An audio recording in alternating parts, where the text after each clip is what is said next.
Hello, and welcome to another episode of Confessions of a Dog Trainer.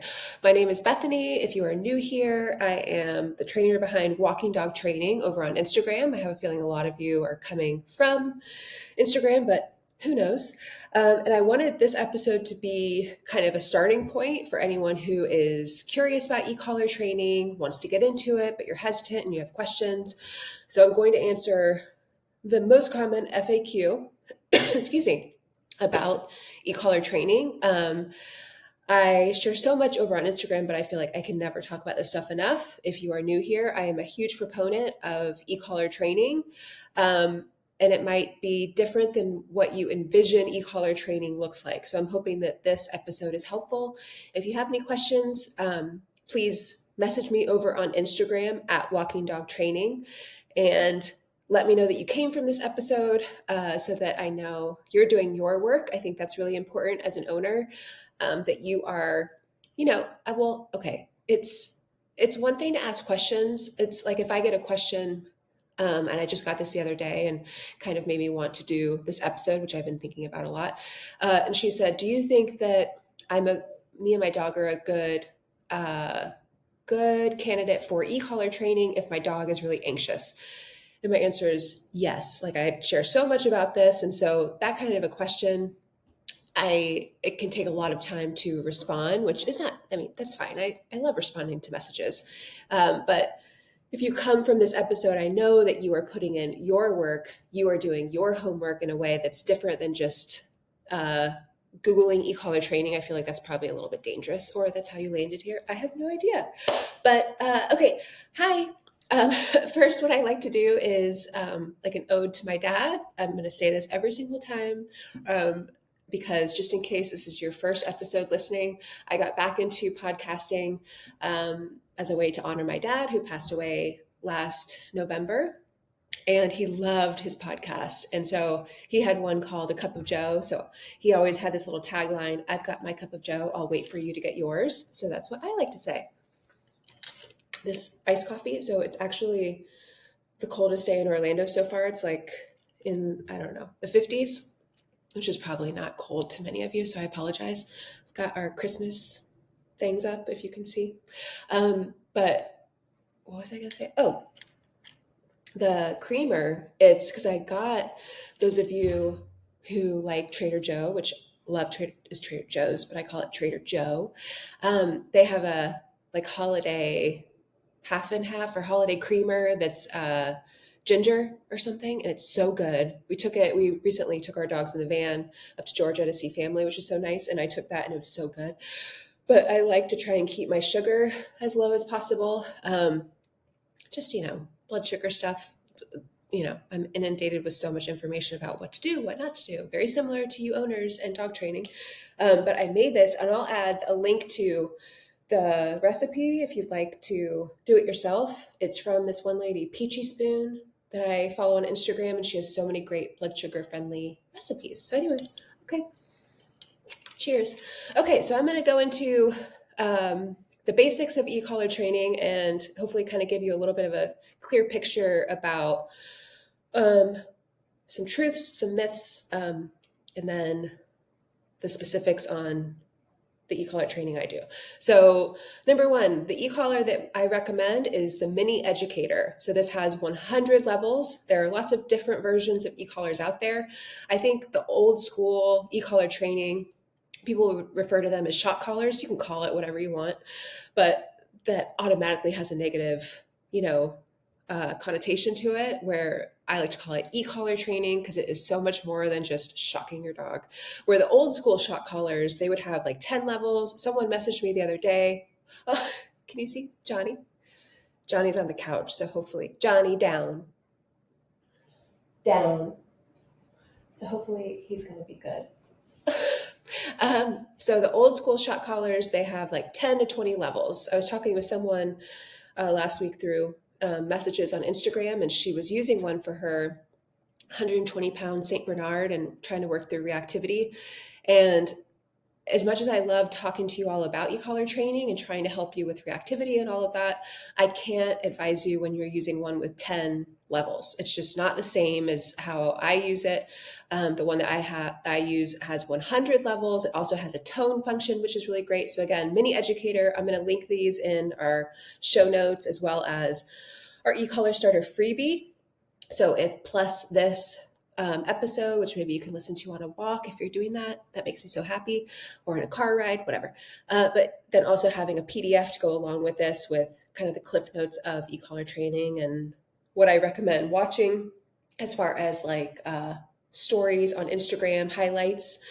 I'm not currently working with the dog. My next dog comes in a few weeks, December 2nd or 3rd. But I've worked with a lot of dogs and shared a lot with each one. And it will be relatable to you in some way if you're working through certain behavioral issues. Okay, so with her, and she got the Mini Educator, which is so great. I know it's an added expense, but I think when it comes to e-collar training, it's worth the investment. It's very important. It just makes a huge difference. You can be so sensitive, where with old school shock collars, if you go from 1 to 3, that can be a huge jump. So with the Mini Educator, with 100 levels, you can have a lot of room for growth. You can be really sensitive, and this can kind of hold owners up. Sometimes this is why we talk so much on this podcast about dialing up in certain moments. Don't nag your dog.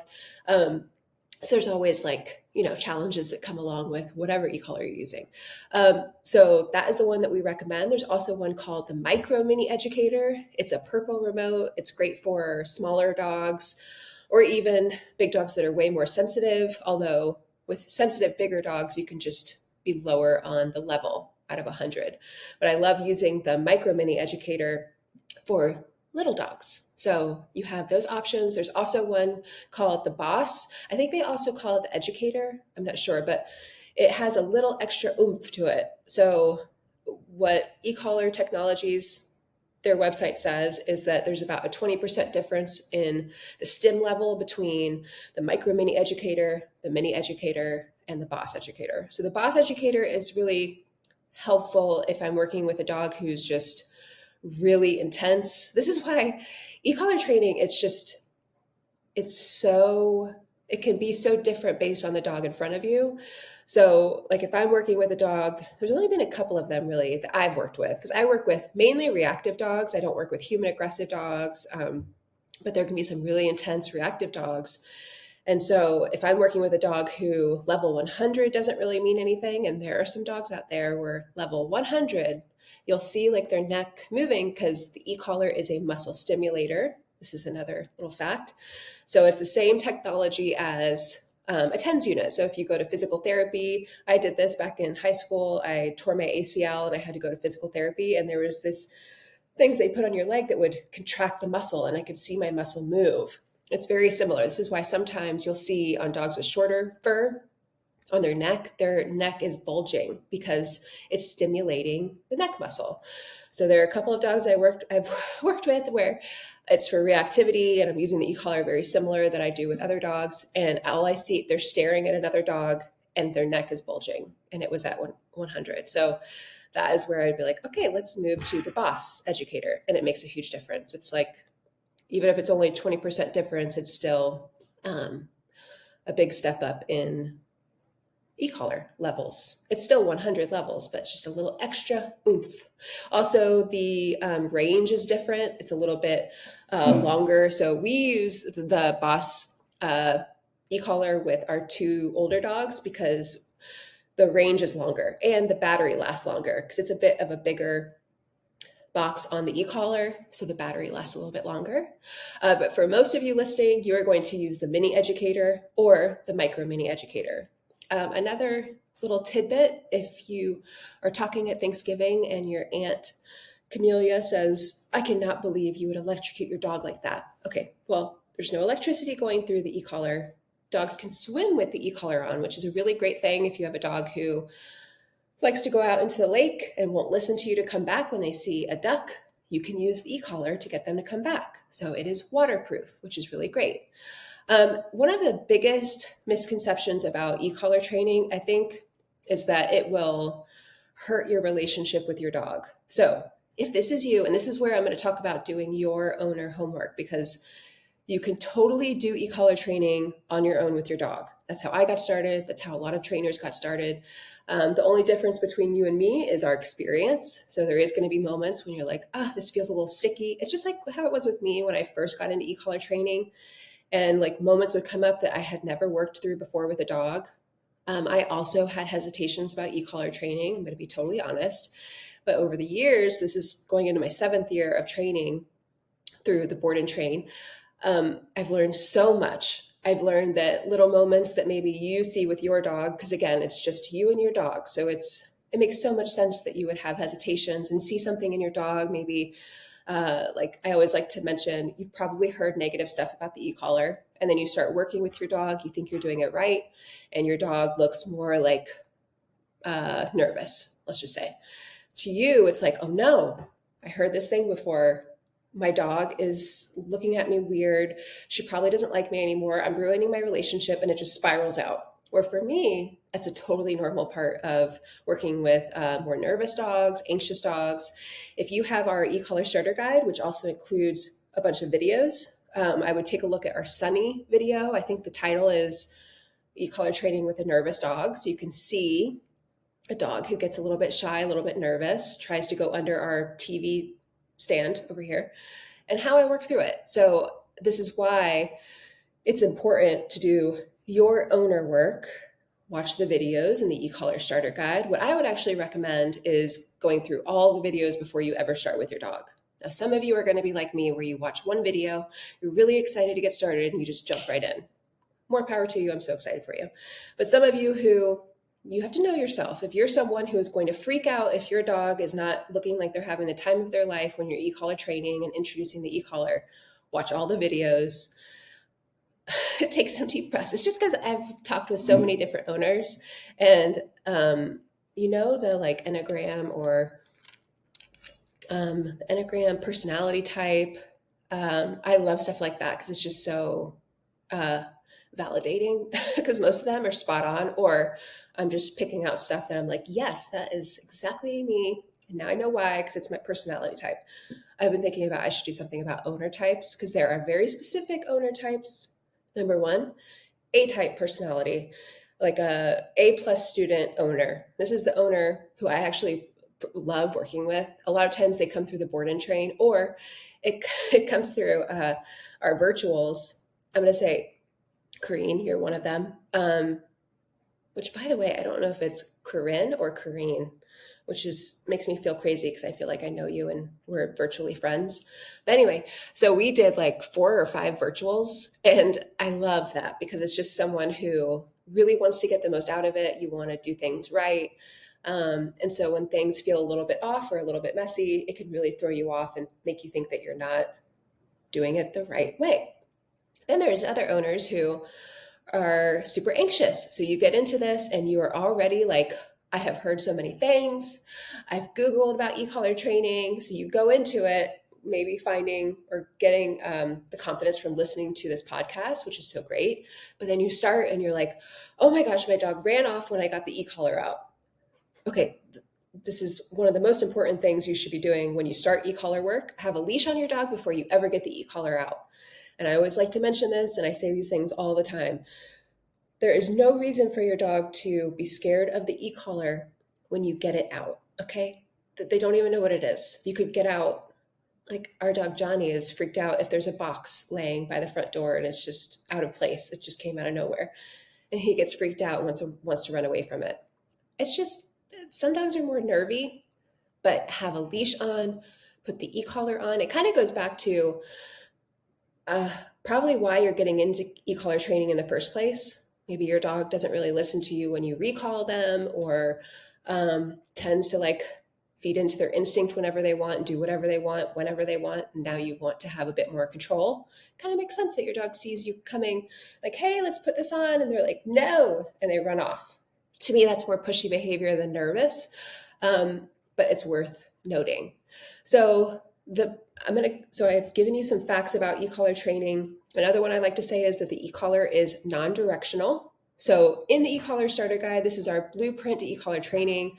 I have redone it 3 times because I love it to be as up to date as possible. One, I'm a crazy person about design, and that's my favorite part about what I do. Creating ebooks is like my dream job. So my design has evolved over the years, and so I was like, oh, I really want to change how it looks. And also, there's some different things I've done. Like, one of the biggest differences I've done with e-collar training is I now use tone. So tone is a function on the mini educator and the micro mini educator, which is why I love using them so much. You can change the vibrate button to tone. I find that most dogs they don't like vibrate. Some people use it. Uh-oh, connecting. Okay. Some people use vibrate and it works really well, while I find a lot of dogs just don't like it. And I prefer to use levels 1 through 100 with the stim. Because again, the beauty about e-collar training is that you can find a level within those 100 levels that will mean something to your dog in any moment for anything.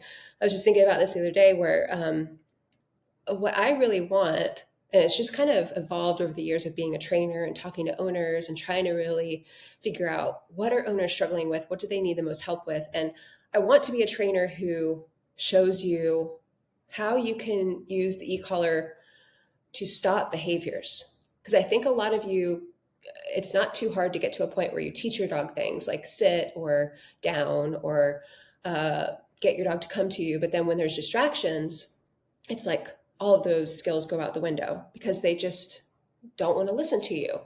So with e-collar training, it's a really great way to stop unwanted behaviors: barking, jumping, running off, reacting on leash, pulling on leash, so many different things. And I want to be that trainer that kind of helps you realize that, and that it's okay to correct your dog. It's actually a really beneficial thing for your relationship. I see it all the time with training dogs. But I also know when it's just you and your dog and you're starting with e-collar training, there could be a lot of moments where it's like, oh, this feels sticky, or hesitation about levels, because I love that there's 100 levels, but owners you can really get caught up in not wanting to dial up further than 30, 35. 35 seems to be the common level. So that's why I want to share so much on about e-collar training with you on this podcast, because I know it can be life-changing. I also know it can be scary to start. And again, I've been there, so I can empathize with you about that. So so the e-collar is non-directional. I'm kind of going to be all over the place, but I'm hoping that this gives you a clear picture of what e-collar training can do for you. And if you are getting into e-collar training, listening to this will give you the boost you need to have some confidence to get started. The e-collar is non-directional. So what I like to say is have a leash on to give your dog guidance. Exercise that I really love to do now to introduce the e-collar is with no leash on, and I use tone plus stim. So the combo. I go over this in the e-collar starter guide. I think I'm going to do a video with the new dog I get in early December, so you can see what that looks like. But I prefer that. Now, that's also, I have more experience, so I'm not going into this nervous about using the e-collar. I think that's a huge difference with trainers and owners. I don't think that means the owners should not be using e-collars. I hear from so many owners and so many of you who you did this on your own and your life has changed. You can do so much more with your dog. Some of you will need help from trainers, and that's totally fine too. I'm a dog trainer. We have our balanced dog trainer directory on our website if you want to take a look at that to find a balanced trainer in your area. Balanced trainer is just code for a trainer who uses the e-collar, prong collar, different tools. So, but I know, even though I have this experience and maybe you don't, hopefully listening to this will help. Anyway, okay, so it's non-directional, have a leash on. That is what I would recommend. I would recommend starting there. I added the other session in there of what it looks like when I am not using a leash and how I use the e-collar, just in case you're like, oh, I really want to try this. I love that. I love doing it that way. I feel like it's cool to see it click with a dog. I'm using no leash guidance, where a lot of times people can get caught up in using too much leash guidance. Like when you start with the e-collar, it's helpful to give some guidance with the leash plus the e-collar. Because again, if they feel the e-collar and they're feeling a little bit of guidance with the leash towards you, it gives them direction on what to do with this pressure. And then when they get to you, pressure goes away. Just a great exercise to show them, here's what to do when you feel this. And then it goes away when you come closer to me, which is awesome. I also like to recommend that you use place to start with. I think it's really helpful for you as an owner to have a target to start off of. Sometimes I use place. I usually use more tone than stem in the first session now, just because I love tone so much. I want to start getting in that kind of uh, communication of what tone means. Come to me, get on place. I just find that it's really helpful. So if you are completely new to e-collar training, I highly recommend getting our e-collar starter guide. You could start with our e-collar starter cheat sheets. It's a freebie.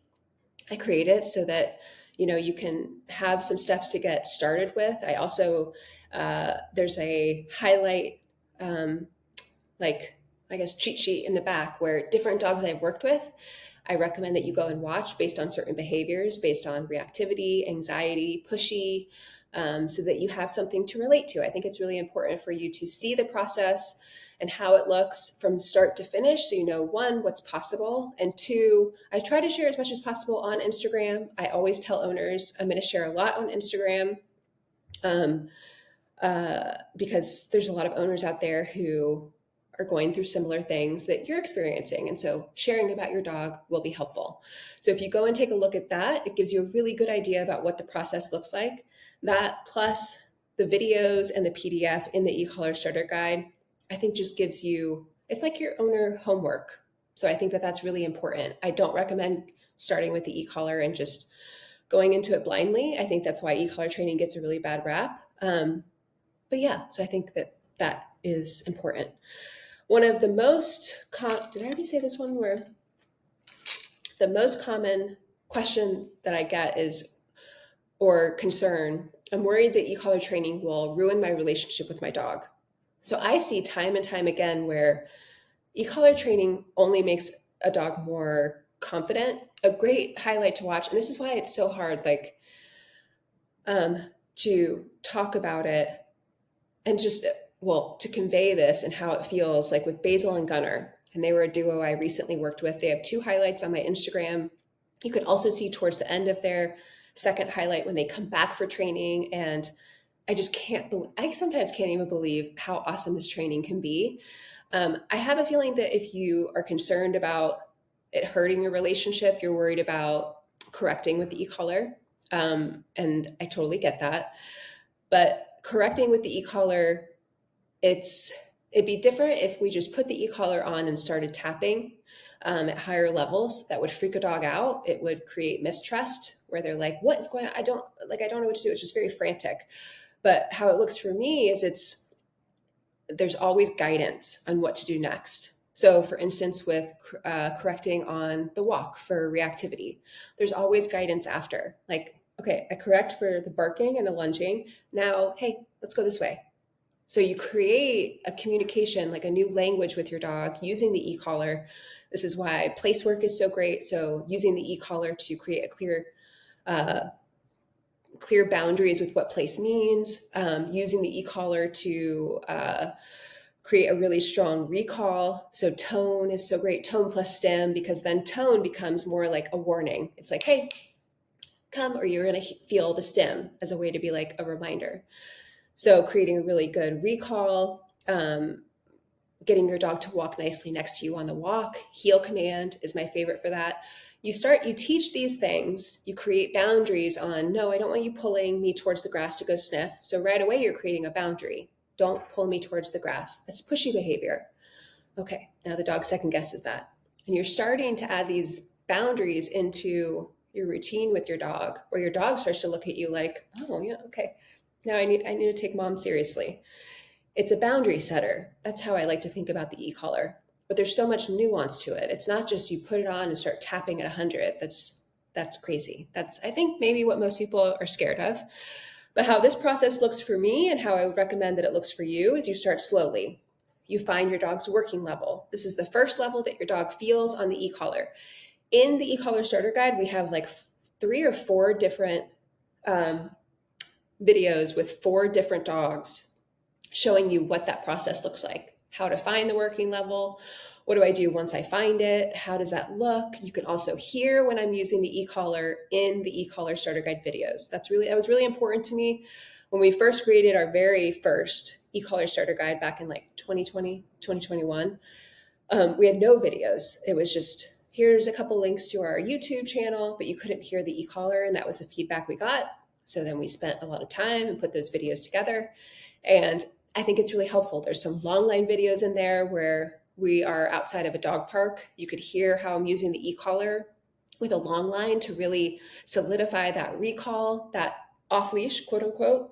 So you can start to feel confident enjoying more off leash stuff with your dog. I also show Maggie would be a great one to watch with the long line video because she's a reactive German Shepherd.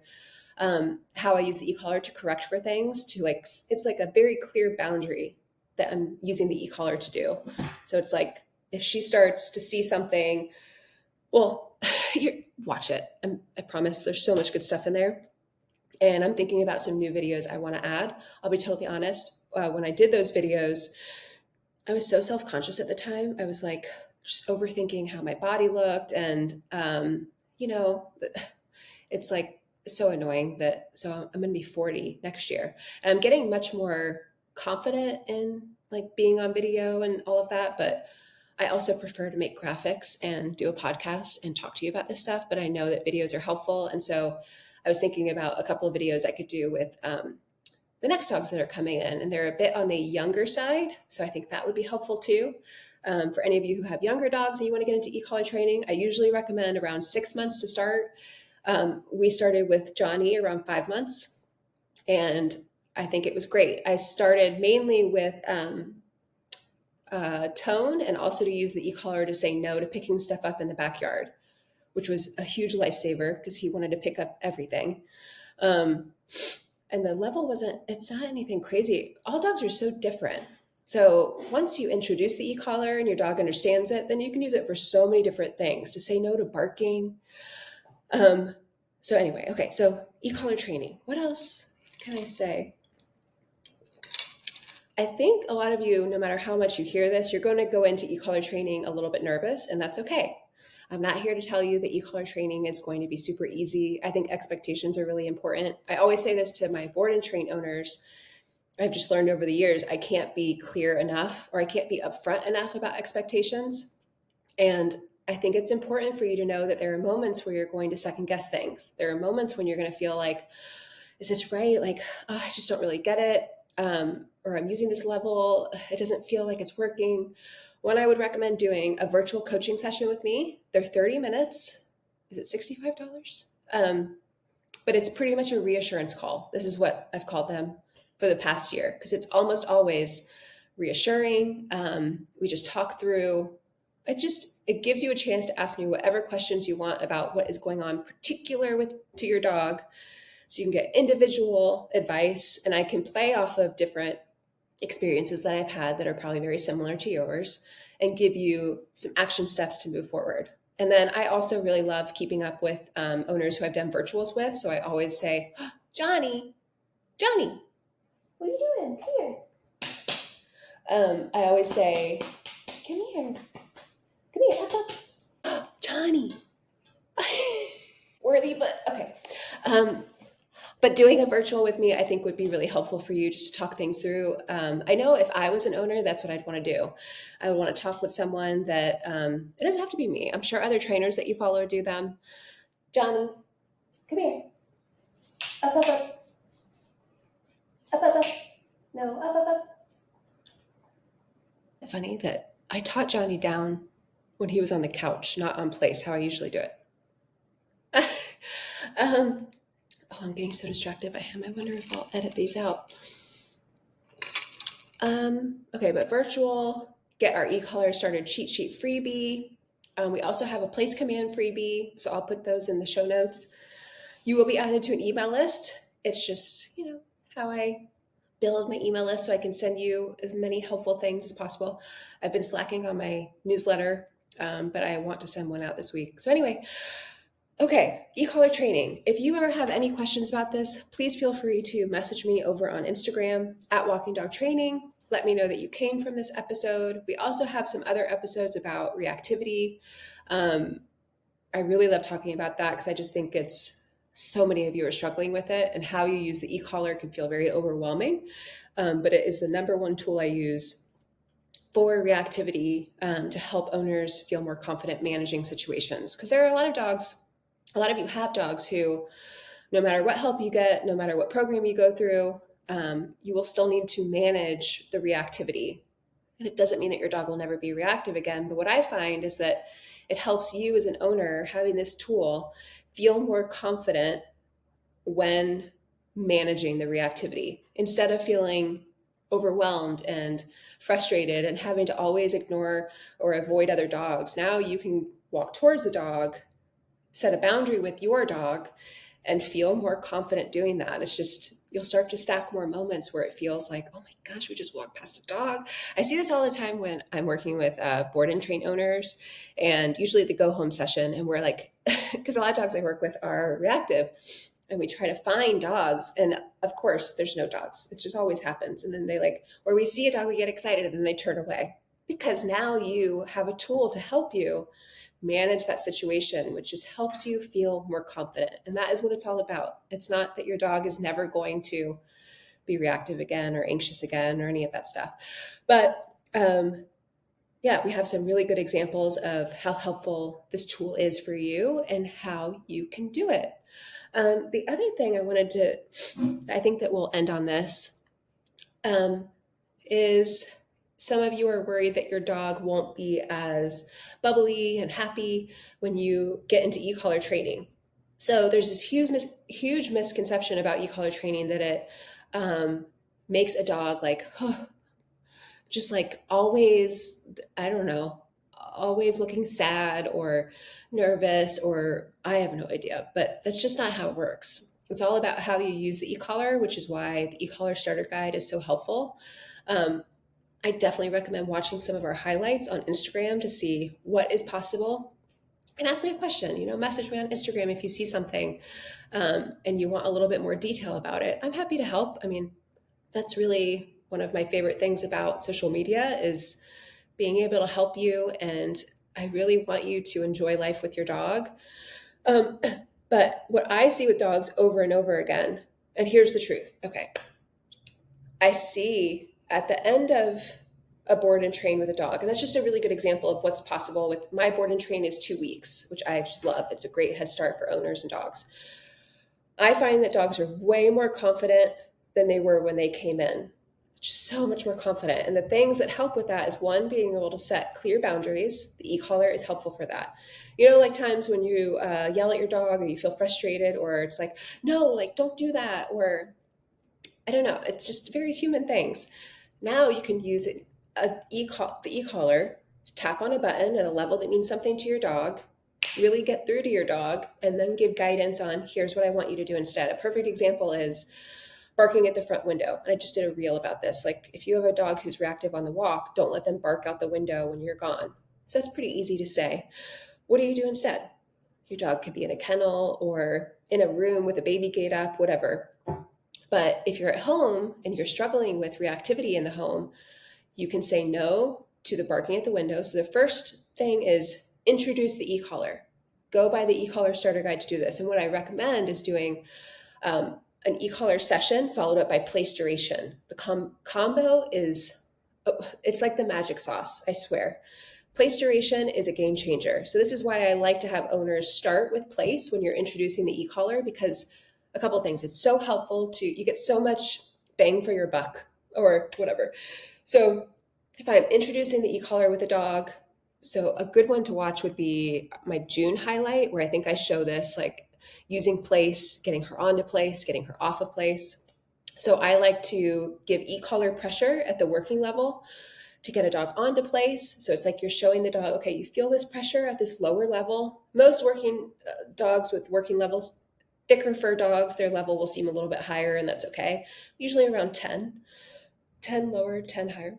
So they feel at this level, a little bit of leash guidance over onto place. When they get onto the place cot, pressure goes away. If you're not sure what I mean by place cot, click on the link down below. One of them, it'll be the place command freebie. So you can get more information about what this looks like. And there's also an added bonus video in there showing you how I introduce the e-collar without, oh no, how I introduce place without the e-collar. So you have a starting point if you don't have the e-collar yet. So then I do recall off of place. So that's usually with tone. So let's go tap, tap, tap on tone to get them to come off of place, come towards me. Yay. So you're introducing the e-collar plus adding in some recall. So these things are going to really come in handy when you have to manage your dog in different situations like indoor reactivity. So like 5 to 10 minute session. I find that short and sweet is better. I find that dogs' attention spans are not that great. I really like to, you can set a timer if you want. I used to do this when I was a newer trainer. Now I don't. I really just get a feel for the dog and like, okay, they're getting on without much leash guidance. Great. So we're in a good spot. Then I'll have them hang out on place for usually about 30 minutes minimum, sometimes more. Like if they curl up and fall asleep, then I'll go longer. If they're fighting it, a lot of dogs have a hard time on place initially. I might just stick to like 30 or really just wait for them to settle a little bit more than when they first got on. But the combo of an active session, actively introducing the e-collar, plus place, duration on place, just hanging out, it doesn't mean that they're calm, but we're starting to, it's like getting your reps in at the gym. The combo is a great place to start. And that's really all you have to do that day. This is why I think sometimes when people think, I don't have time to e-collar train my dog, you do. It's really just that one session, the e-collar active session plus duration. You can do that a couple times a day. Usually for me as a trainer, I do it a couple of times a day, but I'm also using the e-collar for a recall in the backyard, getting a dog to understand that getting into the kennel, which it's new, a kennel room here for them. So everything you do with your dog is training. Another thing I would recommend just keeping in mind is have the e-collar on all day long whenever you're home. If you leave, take it off. The only time it should be on when they're in the kennel is if you're at home and you're working through anxiety. We have our guide to separation anxiety for that. Just follow that protocol. It's exactly what I do with training dogs. Or overnight, if your dog is barking overnight and you want to stop that, you can have the e-collar on so that you can be in a different room and say no to the barking, which is really great when you're working through anxiety. Because a lot of times if you have to go into the room and tell them no, it just kind of feeds the anxious behavior of like, ooh, I like bark and stuff and my person shows up. Great. So you could do that as well. A misconception is that you have to have the e-collar on your dog for a week before you ever use it. This is just, you don't need to do this. Your dog, it's just a collar. I know it looks a little bit different with the box and like the things on it, but you don't need to do that. Start having your dog wear it the day that you start training with it. And when in doubt, set up a virtual coaching call with me, AKA reassurance calls. Read through the e-collar starter cheat sheets, which is free. And then if you want some more help, our e-collar starter guide is our in-depth starter guide. It's like the e-collar blueprint with all the videos. So we also have a private Facebook group for owners who are using e-collar or are interested in using the e-collar. That's also a great space to ask questions, get feedback from other owners. There's so many awesome people in there who are open to helping and just really kind and generous with their information and help. Okay, I think this is a good amount of time, 38 minutes. I try not to go longer than 45. If you have any questions, because I really just kind of jumped around, I didn't have an outline to go by, which I probably should have, but I just wanted to do the episode. I miss doing these with you. I took off a couple of weeks, and I'm hoping that this will be helpful going into the holiday season. Maybe you can get a jump start on your new year. Let's make this year the best yet for you and your dogs. All right, y'all, if you have any questions, please feel free to reach out to me on Instagram at Walking Dog Training and take a look at our e-collar starter guide. We also have bundles, which is our best pricing option. It includes we have a reactive dog bundle. That's our e-collar starter guide plus our reactive dog handbook, super packed with so much information specific to reactivity and how I work through it. Then we have an anxious dog bundle that includes our guide to separation anxiety. And then we have our walking dog bundle, which is so many more things. And I'm actually going to tell you, we are doing a Black Friday sale, and I think we're starting it very soon. So when you listen to this, if I don't have a code in mind, what could a code be? Um, Joe. Maybe it could be Joe, my dad's name. Hmm. Cup of Joe. That might be too long. But I'll put the code in the show notes so that you have that. If you're like, oh, I really want to get these guides, use that code. Okay. All right, y'all. Hope you have a great day, and I can't wait to talk to you next time. Bye.